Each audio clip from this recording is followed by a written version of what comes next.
name's Hank. I'm an alcoholic. That's what I was trying to tell you, man. And it's good to be here and have the opportunity to share my experience and strength, hope, and pass on that which has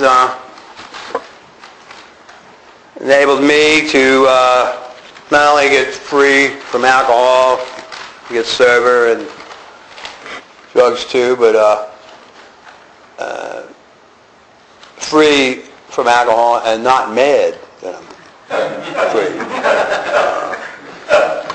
I know what it is to not drink and be mad about it.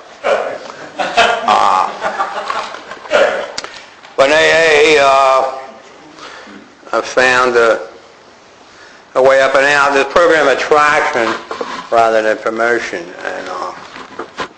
and kind of what it is for me is it starts off like a have to thing, and then it becomes a wanna thing, right? With a lot of the program, I have to go to meetings, and you want to go to meetings.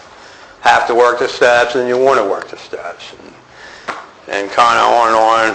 Have to change, want to change. When you get into this wanna is good.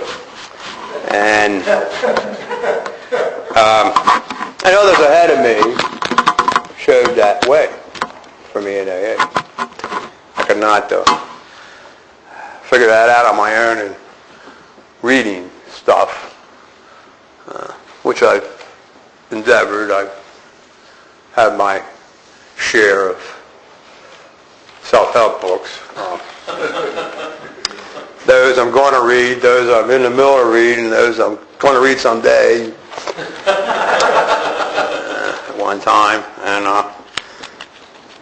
my experience is while I'm reading the books, I'm recovered. I could read a book like on passive assertive personality, and while I'm reading it, I got it. I'm balanced. I got equilibrium. And I closed the book, and I walk out the house, and the first 7-Eleven, I lost it. And it took a lot of times to realize this. Anyway, it's good to come up here and getting asked to do these like road trips, so I title it, and you get like 3 meetings in one, the one on the way up, and the one now, and then the one afterwards. And then there's 3 parts of me too, what I intend to say, what I'm probably going to actually say, and later on tonight I'll tear it all apart and say what I should have said, what I really meant, Some of you kind of maybe knew being happy was not something I came in here with. And I had trouble letting go of the bottle in spite of all the obvious evidence. I just hung on to that stuff. Even after coming to AA. And, I wasn't an alcoholic when I got to AA. I just had a problem with alcohol. I came to meetings and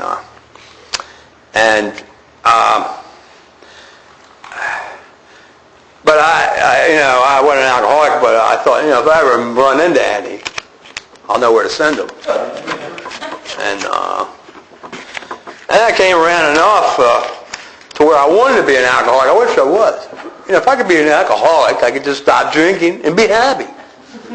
Because people in AA were happy, and I just didn't get it. I couldn't believe people celebrated years being miserable and stuff. But I thought I'd never get in front of a room like this and speak or share because I wasn't really an alcoholic. And even if I was, I'd only been an alcoholic for like 3 weeks. Near the end there, I kind of went over the edge. So I heard things here and there along the way, like if every time you're in trouble in your life it was alcohol in the picture. Hardly anyone gets to AA by mistake. Heard things like this is a program of total abstinence, which I thought was rather drastic. Zero drinks. I mean, don't you like take tranquilizers and like mellow off or something? And I heard things like, stick with the winners. But what about the poor losers? I mean, don't they get a chance? The misfits, the social rejects, the left behinds, the unloved ones. People I can relate to. We should get a chance. So,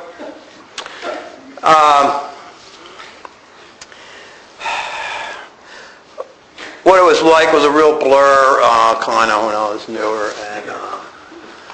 And as you get sober, you realize the drunker your word. And that happened for me, but it was very confusing for a long time. And I guess the most general way I can go into what it was like.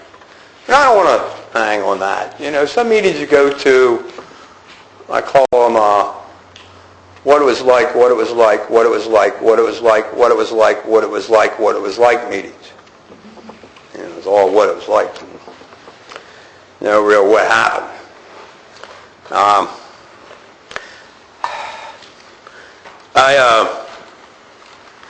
I wasn't a violent alcoholic. I don't have that in my story. I don't have fights or big biker wrecks or anything. My fight record's like 0 and 3. And I have no tragedies I could hang on. I wanted a tragedy, though. I tried to invent tragedy because I admired people who had tragedies, because then you had a reason to trash your life. Anyway, but I was more your rambling, gambling, midnight rambler, working on the night moves, backdoor man. So. A lot of lovers. Slick underground, fast life, and romance. And my way of getting even was more like poison pen letter, anonymous phone call, voodoo doll sort of type. Drinking for me in the very beginning was not by panacea, or some seem to have discovered. Rooms, my first drunk, 14 and a half, something like that. I probably sucked suds off beers. I was raised around drinking heritage, I guess,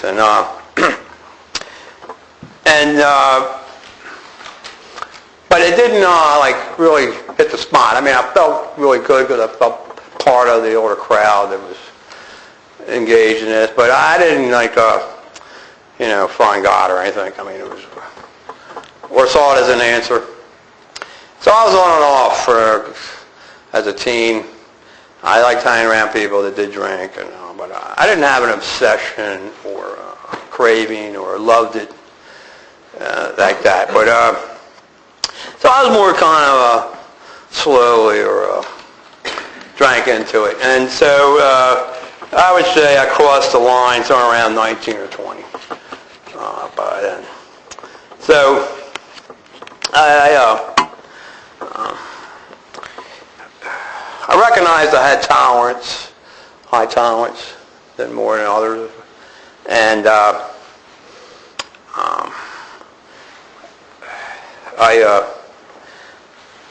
but I remember I started getting into more regular drinking, which for me at that time was consigned to the nightclubs scene. And I didn't have to take it to go or nothing. I was just drinking there, and that was that. And but I kind of noticed things like people, particularly where I lived, early in the morning, these older guys would be walking up the road with shakes, walking up to them. Dive kind of bars would open early, and I was like, man, if I ever get that bad, I'll just stop. I'll just quit. I mean, heck. And now and then a guy or dude go up in whiskey straight out of a Seagram's bottle on Sunday mornings at 9 o'clock after all night poker, trailer park stuff. And just wincing watching that, So anyway, I was raised with alcoholics hanging truck terminals and helped unload trucks at the produce markets for drinking money. That was what my father kind of showed me. And so on went the party life, and I just shoot through this part. I fell in love with the whole party scene and mixed drugs, especially pills. I used to buy them by the hundreds, and I was always counting them. When I get down to 33, I panic, restock here. And anyways, I was the type that went to work dressed to go out at night. And that was my deal, and I was okay with it. I kind of consigned myself to the sterner way of life. I was not into marrying, settling down, going 30 years in debt, getting union jobs, having kids, family, hanging in bars, playing darts, shuffleboard. And kids grow up to be Brad Stope addicts. The old lady with tranquilizers, see a psychiatrist, and I'm in the bar running around barmaids and die from a heart attack.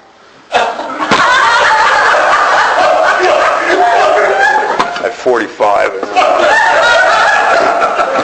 That's how I saw it.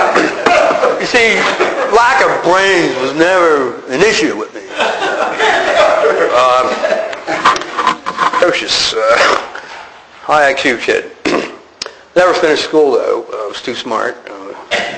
Took my GAT when I was 16 to the shock of the principal.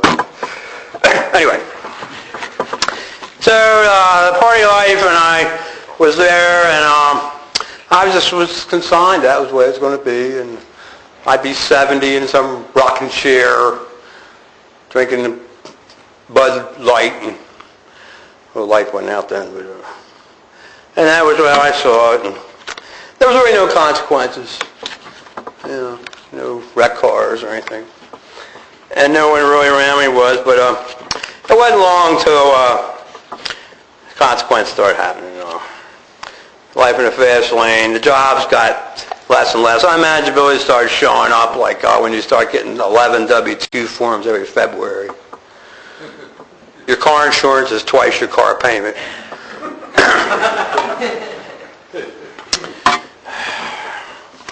Anyways, but there was some glamour along there.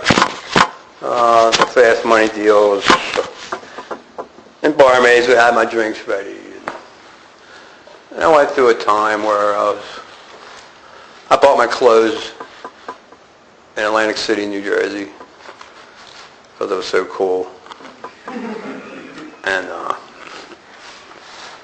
I had myself paged. Bowling alleys and things. Now, before cell phone days, that was, you didn't really work at that. Go to a phone booth, call the place, ask for yourself. Hurry up, run back. Answer the phone, be important. You see, because if you don't feel like you're anybody, you always got to act like you're somebody. And by the time you get to AA, you end up a nobody. And that was how it was for me. Anyway, but it wasn't long. I started making these I started like drawing lines. See, I'm not going to go this far. See, knowing I was liking this stuff a lot. And I'm never going to do hard drugs, whatever. And eventually, all that was to break my nerves. And eventually, the trouble with the law came with possession charges, and that's time my rounds in institutions, which really all it did is get me more of an attitude. I thought I was put away because society didn't like me. See, they didn't understand. And I tried to explain to the psychiatrists that I was ahead of my time. There's going to be a lot of people like me coming in this place in the future, which was true. As it turns out. Anyway. Anyway, I learned Thorazine shovels, and I was a non-compliant guy.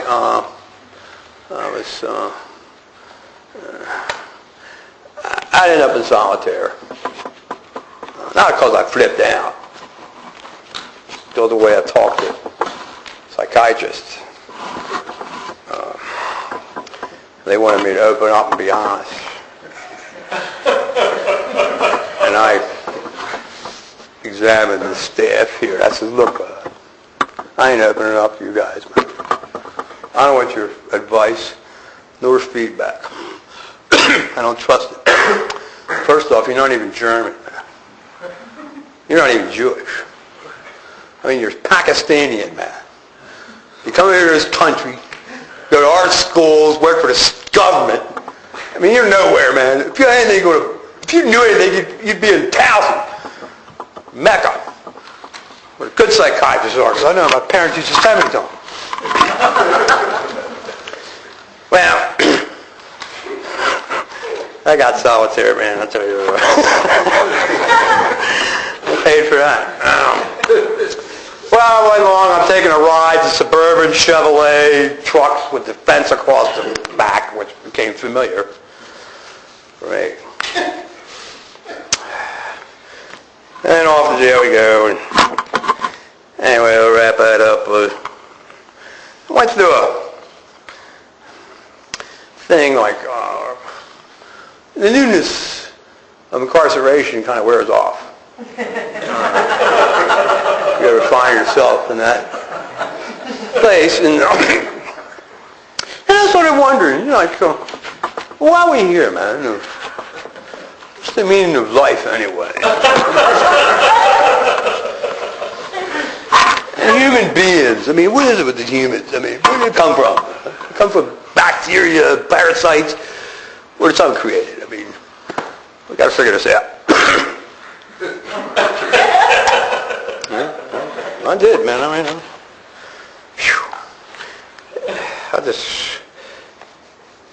the origin of the races are really interesting. If you want to pursue especially when you come to the Jewish race. Anyway, I left there. The whole time I was in jail, I was hoping I'd get out for Led Zeppelin 4 comes out. It was totally not happening there. I was basically straight the whole time and miserable, and got out of there and had a pint of Seagram's whiskey within 10 minutes upon release as you get your state issues, which is pretty cool actually. Denim and anyway, fast forward. Somehow, through a long series of state stuff, I ended up like an experimental thing. I was the first guy to urinate for the Harford County Probation Department. We were experimental cases then days. And, anyway, I had like 26 positives. And they put me on this drug maintenance thing, and it ended up as Quaalude, and methadone, anyway. A year later, I'm sick and tired of being sick and tired, going to this meth clinic, sign your name, drink your stuff, hang with these losers. World got real small, mental health clinic, pool hall, basement parents' house. Girls had names like Sherry Pie, Buffy, you'd think. Everybody knew it was buying or selling something. Going to bed mad, waking up mad, depressed, cars ran out of gas, I'd leave them sitting in the road till the police called. Is this your car with all the speakers in the rear deck? Yeah. What's wrong with it? It's out of gas, man. I can't deal with it. I can't deal with it. Leave me alone, man, They tow it away, Well, anyway, in that secretary state, one night as it happened, I went and saw a movie called Godspell. Freaked out, and I found God. Left there through all my drugs, paraphernalia, and woke my mother up. Ma flipped out. And God's in on side. Went to church with her and made a surrender there and got off the methadone, cold turkey. Had trouble sleeping for like a month. Sleeping on a floor, couch, bed. Finally, after I went on like a 3-day drinking binge to celebrate. I got off drugs. And anyways, I went to a bursary form from there, cleaned up my act, which took a while. It was a long time learning things like please, excuse me, thank you, I'm sorry, yes sir, no ma'am. My recovery was at McDonald's. I watched how other human beings interacted. I know nothing about no program. I tried going to church with my mother for a while, and I didn't fit in there. Every time I talked to another congregationist or whatever, I'd hear, ew, Henry, ew. So anyway.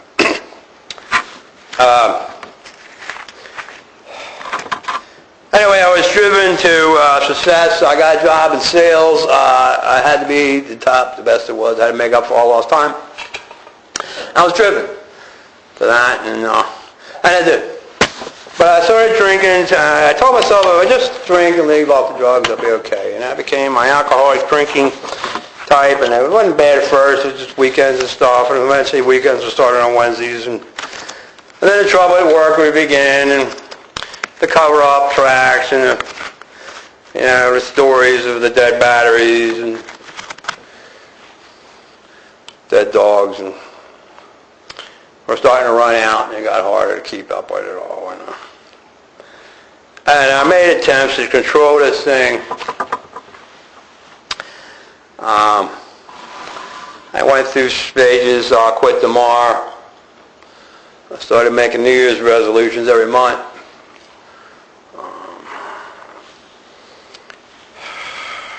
I started tapering off.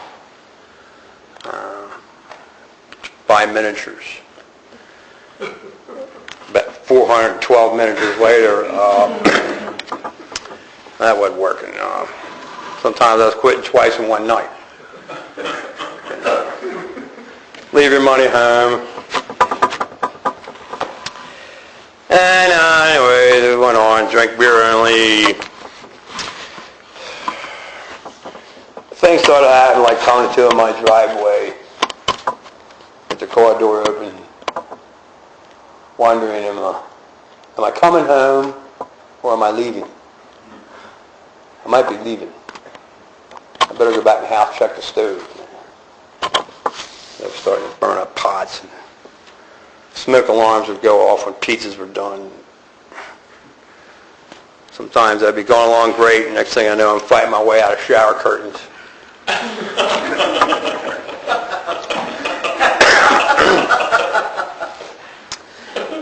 Get in the car in the mornings, bought marine eye drops, family size. That is a double life thing, you know. It's one of the top people in this company, in the United States. I shocked myself. I couldn't believe it was that good, you know. Of course, it's easier to close deals when you're drunk. You can lie better when you're drinking. Best car salesmen are ex-junkies, you'll find out. Anyway, I was stuck, and I got to that place where I wanted to stop drinking, and, you know, started thinking about not drinking while drinking. The fun was getting less and less, and I went through times where I'd do some serious drinking, go to serious drinking bars, where barmaids wear flip-flops and stuff, and get 4 or 5 double 7 and 7s at the same time. They're too slow, you know. I don't want to bother humans. Get rolls of quarters and go over to the front of a jukebox, little table, and play the same songs over and over again. You're no good, you're no good, you're no good, baby, you're no good. He's a real nowhere man, sitting in his no man's land, making all his nowhere plans for nobody.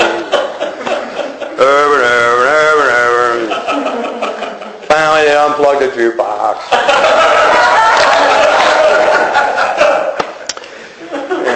Cruel world.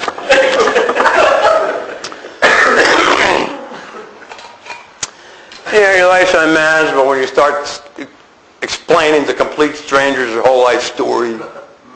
Right? Like someone asks you, how's it going? You start telling them. I used to be on top once, you know, and this ain't really me.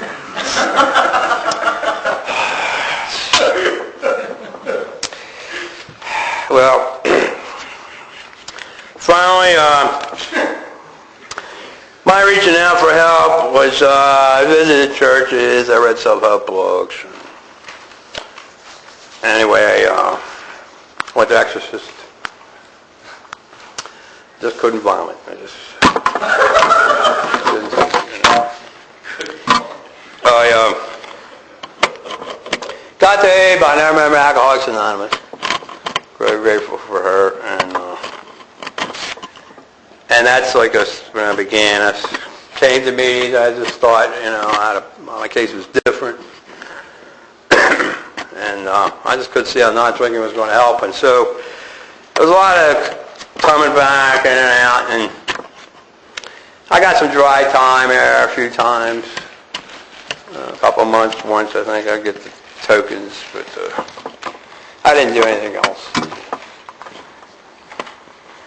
Eventually, the advice of a lawyer, I went and seen a psychiatrist. And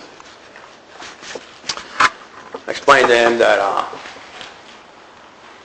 I'm depressed a lot and life has lost its zest. And I think I may be an alcoholic.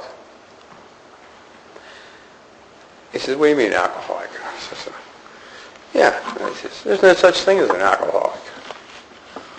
He says, Henry, you suffer from a self-destructive behavior disorder. Because you don't love yourself. I said, well, I've been to AA. And in AA, people that drink all the damn time are alcoholics, man. And I'm drinking myself damn near to death. He said, all them people in AA have been brainwashed. So there's such thing as an alcoholic, you know. So anyway, that ended up with me getting a prescription for tranquilizers and keep coming back. So now I drink on top of those, and I tell you, it really got bad, and I got to the suicidal kind of place. But that seemed a sensible way out. I just could not. It was like I was in a mental prison without bars. And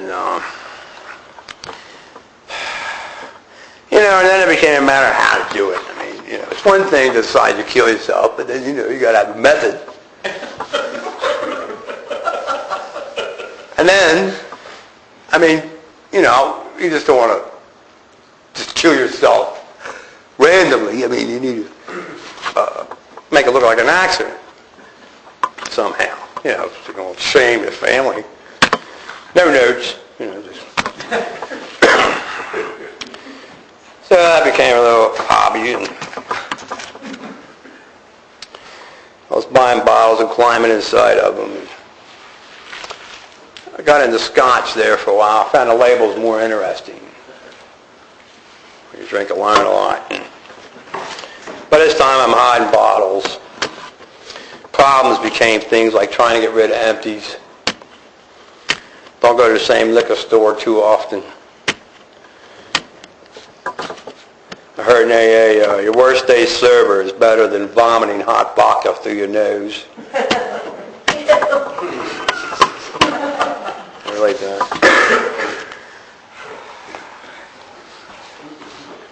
Well, and so in that time, I used to accuse people I was out with who were stealing these tranquilizers from me, because I knew I left the house at 14, and I always ended up with none. So I ended up coming back in the rooms. Treatment seemed to be offered and suggested to me, hospitalization, which I eventually went. Kind of not really, sort of intervened by people that worked in one of these places, looking back, because I got mad at them later. I felt I was rushed. But I came to this treatment place. Anyway, I did my 28 days there. What I heard a lot in treatment was, if you're so damn smart, what are you doing here? But I've got some basics about, don't quit forever, just for the day. Go to AA and all that. Anyway, I got the halfway house. I come to AA and I got dry here, a day at a time, don't drink, worked Hank's program, which was don't drink, don't drug, go back to school for computer electronics. Meet some girl, get married, settle down, and that's what I did, pretty much. And then work steps, and I was on a pink cloud there for a while. Then I got depressed, and I started reading books of depression, different types of depression. It's a very big subject. It usually involves a lot of self-centeredness. But I eventually, after 6 months or so, I realized the more books on depression I keep reading, the more depressed I kept staying.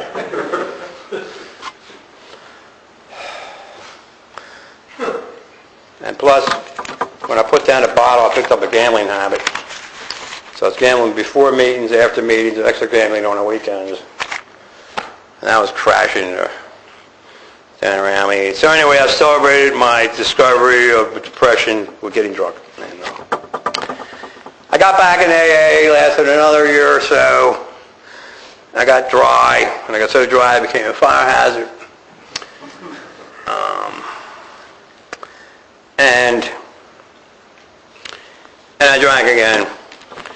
And it got worse. And just get to... for me, I ended up drinking alone. Like a lot of alcohol. Wine with the bottle. Phones unplugged, watching TV with sound off. Going to liquor stores the exact change. Urinating myself in bed. Coming to with mattress fires. Coming back to AA. Get some time. Bleeds in AA. Couldn't get it. Oh, a place. And this went on.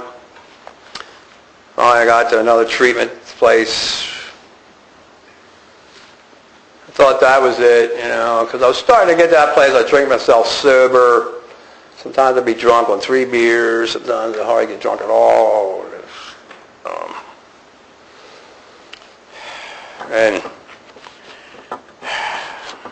But I went there and I got out and I later learned,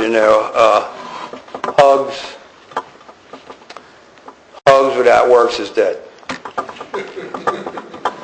Lots of hugs and And it lasted several months.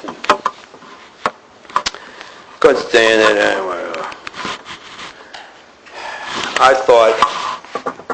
I told myself, Henry, you picked a bad season and time in life to get sober.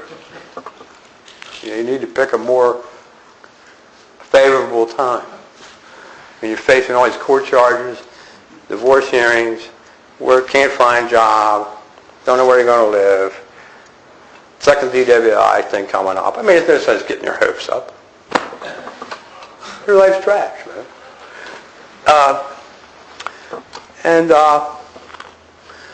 What you need to do is just drink beer, work for the parents' business, which kind of did, and that's what got me by a lot of years. I never burnt that bridge. And lay low and get the stuff behind you, and then get sober. And you learn there's never a convenient time to get sober. You also, I've learned, never plan your own recovery.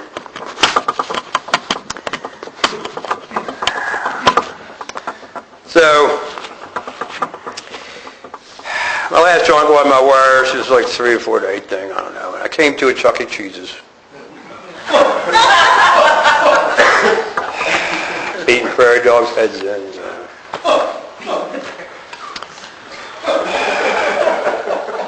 Disgusted again,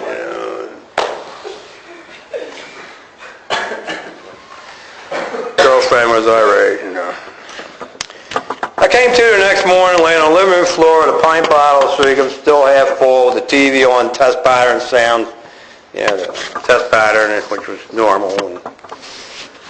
And I had this moment of truth or sense that I can't go on like this. I can't do this no more. I've had it. Just then my father walked in, and my life started kind of flashing before me, and it's kind of a combination of things. Anyway, I ended up being like, here you are drinking, man. Oh, take that bottle and bash your head open with it. All the jails, prisons, hospitals, rehabs, treatment centers, halfway houses, detox, psychiatrists, therapists, counseling, AA classes, wrecked cars, lost of driver's license, all the money for lawyers, all the ruined jobs, all the ruined relationships. Here you are drunk. Alcohol caused me 1/10 of the problem it caused you. I never drink another drop as long as I live. Here are you in your 30s living like some teenager trying to put away the toys and grow up. Oh, you got a point there.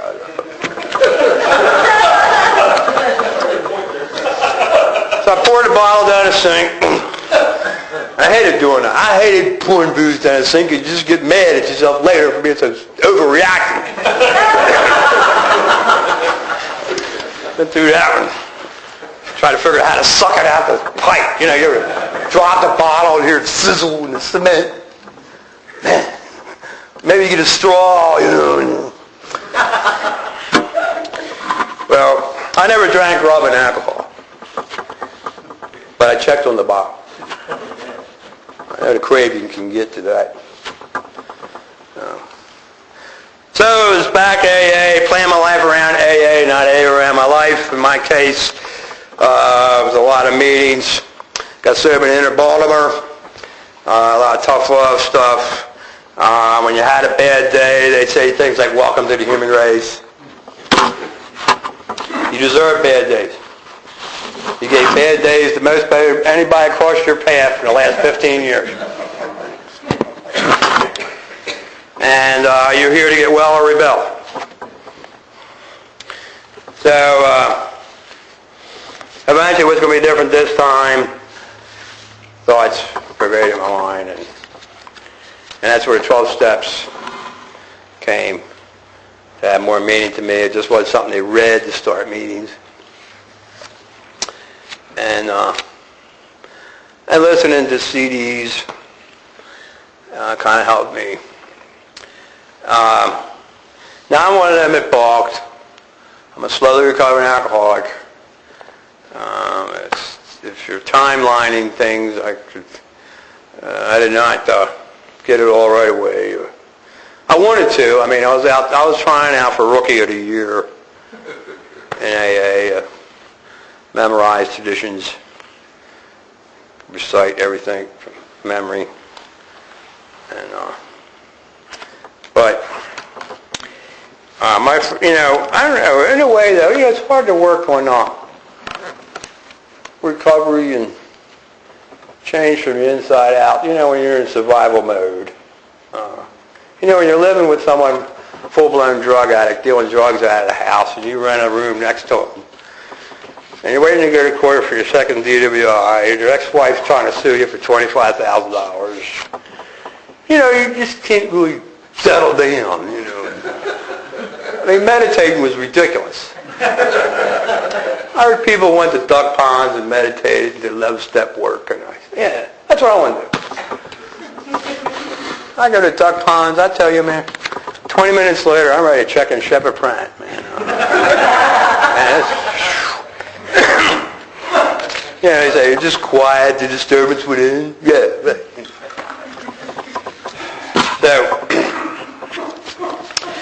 So eventually, I was seeing probation got behind me, and how you get rid of an elephant, because I didn't think I'd ever get out of this mess. One bite at a time. One bite at a time, one day at a time, one foot in front of the other. The court things came up, divorces came up, and jobs, and filling out applications, and skipping hobbies. What are you going to put down for hobbies? Porno. Therapy. Tough thing. I was afraid to leave it blank. You leave hobbies blank, they'll think you're an imbalanced person. Especially at age 35, man.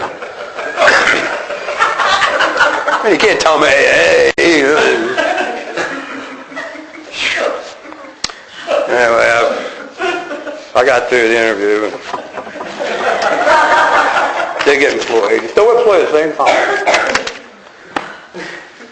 Thankfully, I'm glad I didn't act on take this job and shove it. My first couple years.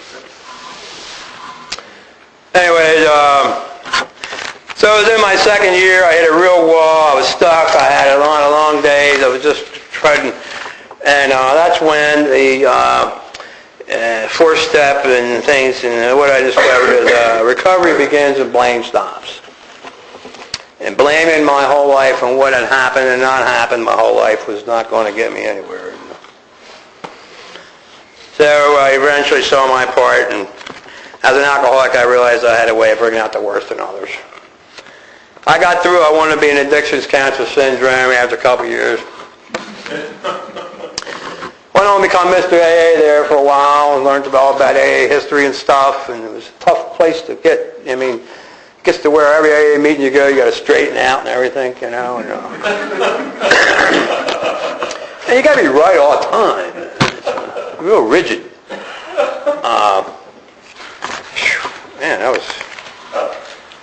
I was right. Eventually I took the program onto the job. It was suggested to treat other people at work like they're future members of AA or our members. Often we treat each other here better than we do close to us or family. And I kind of caught on to that, and that helped me with the work rise and comfortableness. And I was finally able to exhale as a result of steps, and especially after the fifth step for me was a real turning point at that time. And I learned, if you still resent things or despise things, it still has power over you. And anyway, that's my recovery experience. It's been, I had another stuck place around 4.5, 5 years or something. And I guess what I ended up doing was doing the steps of my sobriety. Okay? Often my step work, amends and people that harmed and inventories was always up to getting an AA. But, a lot of things kind of old ideas and drop away right away. And so I had to re-examine things. And that was like a 1-2 fourth step. I wanted to know. And And that took a while getting to because, I don't know, what had happened? I was stuck and I said, okay, well, I've kind of done what AA has. Pretty much, AA don't have no more to offer. I need outside help. So I did. Got a therapist, man. Counselor. Counselor drive. And started going to men's Bible study and started going to ACOA and Al-Anon and some self-help books. And eventually, after a few months of this, I got a good case of recovery indigestion. I was working on 6 things at once. And I was getting a lot of knowledge, which confused me because I thought I was getting better. And what really got better, I realized, was my being able to explain sickness. More word vocabulary, like disassociation with self instead of feeling shit.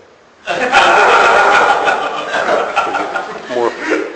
And one night, as I was chain smoking in the dark, back them days, I didn't like meetings that ran over because I had to get out of there and work on issues, man. I don't know, hanging out. Banging my fist on the bureau, saying, "Dear God, what is wrong with me, man?" The eagle pad came out. Anyway, I prayed a prayer. Dear God, you help me get honest.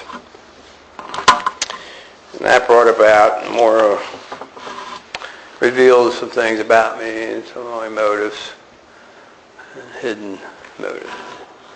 Hidden agendas are called, or self-seeking. Old ideas have been lingering around for many years. How I could tend to overcompensate for myself. And I guess what I'll share with that is, at least my experience, without doing a lot of stuff. I mean, it might seem like, really a lot of extra work. Maybe, you can just skip this part. And some people seem to be okay with that. But my experience was, until I did this, when I would chair meetings, how we give the chronological stories of our lives, how you started out and all. I would chair right into the pain. And you'll see that in people. Right? You'll chair yourself right into the sickness. And you'll feel worse after meeting. In fact, you'll chair meetings where you need a meeting after the meeting. I've been there. And this was happening, see. So, a lot of this is just not, gee, look what I've done. It seems to be vital to find that inner okayness, more continuously. So, and I found myself at 5 years. See, I learned then how to do the deal here. I had a pretty good story. I drunk along, will travel. And I found myself while chairing meetings thinking to myself, man, if they only really knew. And I thought, ain't this a hell of a thing? Here you are in a program of honesty, pretending you're well. I was so sick I thought I was well. About 2 years. And so another dose of self-honesty. And I guess else I'll pass it on. I came to a place, let's say, coming up near double-digit sobriety. All right?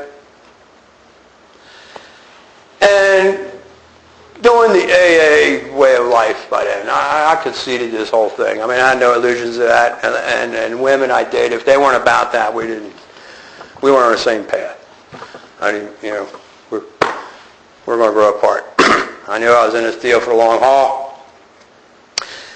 And anyway, I got in this, what I have come to know is a bad place to get. when you start thinking to yourself, I'm probably never going to drink again anyway.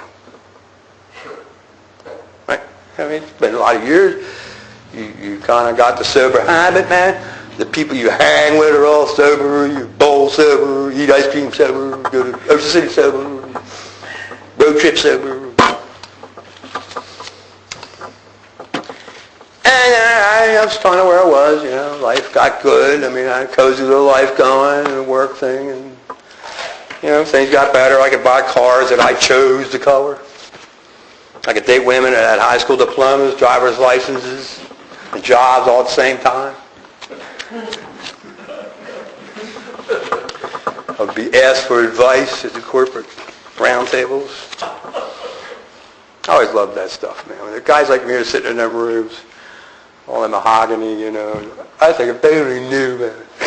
They're talking to a psycho con, you know. They always wonder how I know so much about stuff. Anyways, and I kind of got complacent, and that's what that sort of means, and didn't really have to work real hard at a lot of this stuff, see. And, you know, didn't nothing really fall apart right away. You know, the years went by, cool, 12, you know. And I kind of knew I had kind of a nice sobriety. I knew that. I did not have a lot of space, a lot of stuff some people have.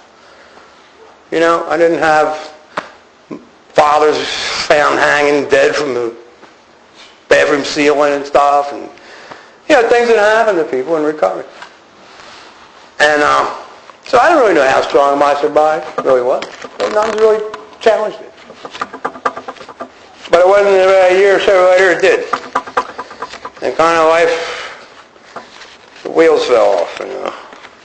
The job I thought I was going to retire with went away, and my mom took sick with terminal cancer, became a home hospice case where I was able to do a living in the men's ward for many months.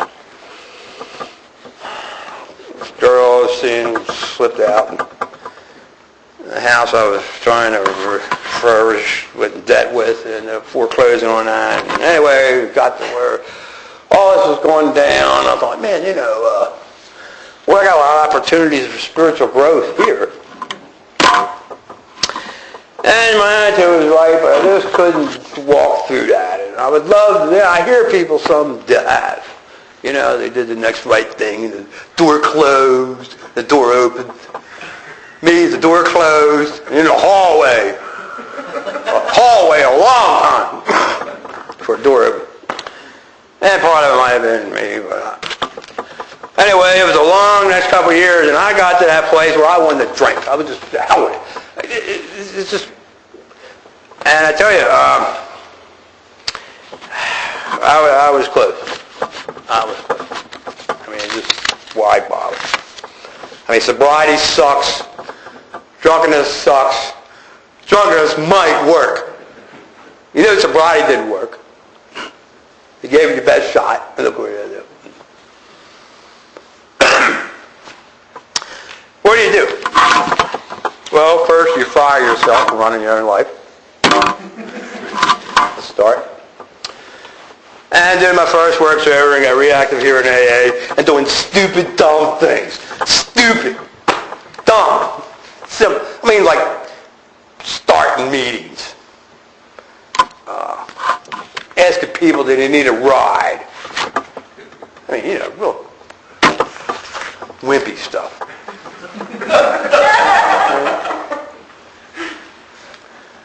No consciousness of examinations or anything.